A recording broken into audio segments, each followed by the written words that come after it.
Halaman itu. Saya baca berita, di situ kebanyakan umur di bawah 20 tahun bersedia kawin kontrak dengan orang-orang dari Arab, orang-orang dari Amerika, orang-orang dari Eropa dan lain sebagainya, bahkan orang Jepang juga. Kawin kontrak, yang penting bayar sekian juta, hidup dengan saya berapa lama, setelah itu kita bikin kontrak baru. Pengaruhnya sangat besar film itu.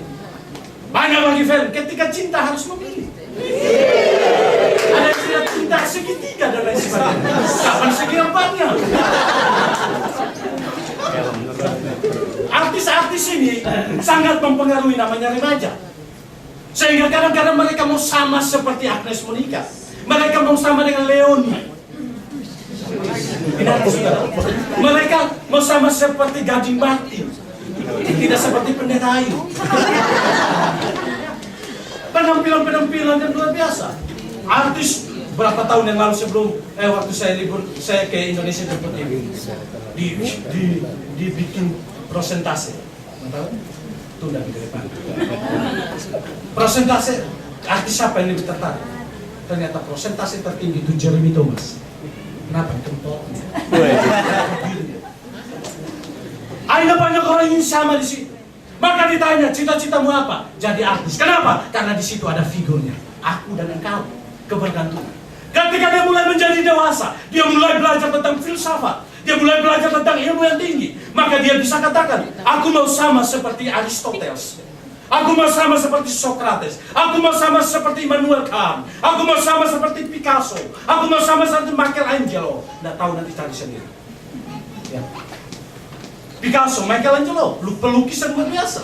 Immanuel Kant, seorang filsuf yang sangat mempengaruhi pengajaran dalam Katolik dan juga sebagian di dalam Protestan. Aku mau jadi sama seperti Socrates, tokoh-tokoh filsuf. Dan aku mau sama seperti apa? John Newton dan lain sebagainya. Mereka mulai cari figur itu. Dan ketika orang tua mulai tegur sini, papa mama kuno, sekarang kino.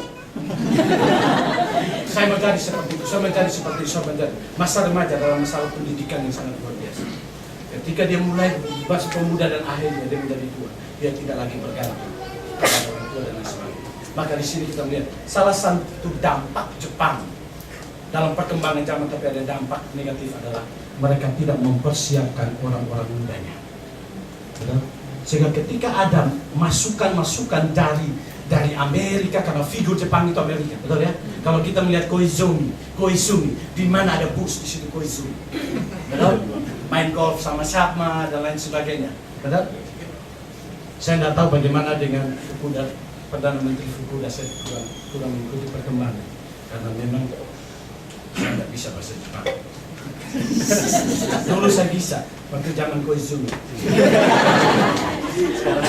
Saya sering ikut Japan Times dan juga berita-berita ketika di TV saya nonton. Ya ini saya cari, buka internet, saya lihat berita apa sih. Kalau enggak, telepon Pak Surya atau nonton TV enggak ya, atau terjemahkan buat saya. Itu yang saya bilang dulu saya bisa. Tapi sekarang sudah tidak bisa, karena semakin menyibukkan diri, bukan semakin sibuk, tapi menyibukkan diri. Nah, itu aku dan engkau. Kemudian, saudaraku, ketika kita mulai umur 40 tahun ke atas, itu namanya masa virilitas. Belajar itu. Masa virilitas kalau mau menunjukkan bahwa saya ini laki-laki, saya ini janda. Ini khusus untuk laki-laki. Maka dalam potensi ini, dia lebih menggantungkan hidupnya kepada apa? Karirnya. Kebanyakan dia tidak mikir apa-apa, yang penting saya berhasil. Saya tunjukkan saya hebat, 35 tahun ke atas.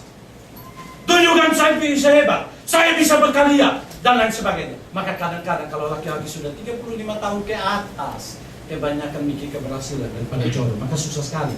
Makanya yang bujang lapuk itu harus cepat-cepat. Dia bergantung kepada pekerjaan dan lain sebagainya. Nah ini kebergantungan. Tapi saudaraku, di atas semua kebergantungan itu ada satu kebergantungan yang tinggi, yaitu kita bergantung kepada Allah. Tidak ada seorang pun manusia yang namanya dia tidak perlu Allah. Karena istilah sosial, maksud sosial, masuk makhluk yang bergantung. Dan bergantung tertinggi adalah kepada Allah. Maka saudara, kenapa dia bergantung? Karena dia menemukan, dia punya titik kelemahan. Nah, titik kelemahan inilah yang memacu dia untuk bergantung kepada Tuhan. Maka di dalam titik kelemahan ada keunggulan, di mana kita mencari sesuatu yang untuk kita bisa bergantung kepadanya. Sehingga memang satu sisi kelemahan bisa menjadi momok, tetapi satu sisi kelemahan bisa menjadi kekuatan. Maka ketika Tuhan bilang, Paulus bilang sama Tuhan, Tuhan, kenapa Engkau membiarkan duri dalam daging penyakit ini padaku? Tidak tahu penyakit apa, ada yang bilang epilepsi dan sebagainya. Anggap itu Tuhan dalam doanya. Tapi Tuhan katakan, dalam kelemahanlah engkau kuat. Dalam kelemahanlah engkau kuat. Dalam kelemahanlah kuasaku nyata. Tapi Tuhan tidak pernah mengubah. Tuhan katakan dalam kelemahan engkau kuat. Kenapa? Karena dengan dia tahu dia punya titik kelemahan. Dia bukan manusia super, tapi dia butuh Tuhan yang super untuk menggantungkan hidupnya kepada Tuhan. Betul? Maka saudara jangan sombong kalau engkau berhasil. Karena bagaimanapun hati nuranimu membutuhkan seorang pribadi di mana engkau bergantung kepadanya. Maka saya mau katakan, kelebihan bisa menjadi momok. Karena kelebihan bisa menjadi satu kebanggaan, kesombongan dan lain sebagainya. Dan kita mulai merasa bahwa saya tidak butuh Tuhan. Tapi di dalam kelemahan ada satu kekuatan. Karena kita membutuhkan Tuhan untuk kita bergantung di dalam hidup kita. Yudas tidak menyangka dan juga tidak berpikir.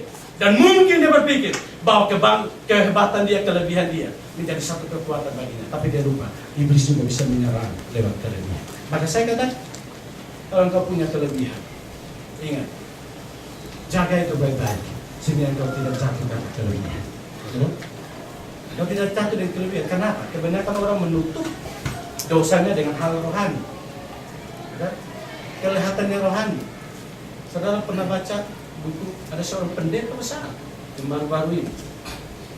Dia melayani di mana-mana. Ternyata saudara itu apa? Setelah dia melayani 36 tahun. Saya baru 5 tahun sampai 6 tahun. Saya jadi pendeta 26 tahun. Dia 36 tahun melayani. Kemana-mana dia diundang. Tapi apa saudaraku? Suatu ketika pasangan homoseksnya membukakan berita ini kepada media massa. Bahwa orang itu melayani, tapi tiap hari dia homoseks dengan saya. Dan akhirnya pamor itu langsung jatuh. Pas. Karena orang membungkus kelemahannya, bukan dengan kelemahannya. Orang membungkus dosanya bukan dengan kelemahan, tapi orang kadang membungkus dosanya dengan kelebihan. Harus hati-hati dengan ini.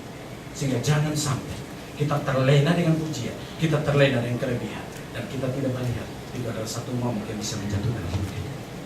Kalau engkau bisa, ingat itu Tuhan. Kalau engkau berhasil, ingat itu Tuhan.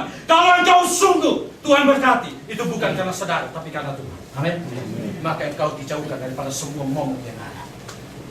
Banyak, tidak usah bicara tentang masalah sekuler, masalah rohani saja banyak sekali. Maka saudara saya mengatakan, saudara harus lebih banyak berdoa buat saya. Saudara harus banyak berdoa buat para majelis. Betul?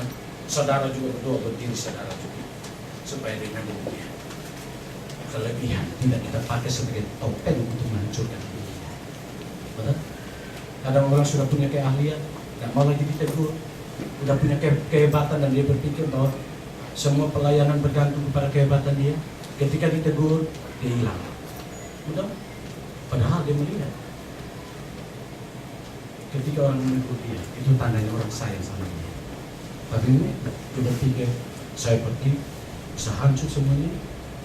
Dia bicara, siapa kasih tahu? Tuhan bisa pakai batu kok. Betul?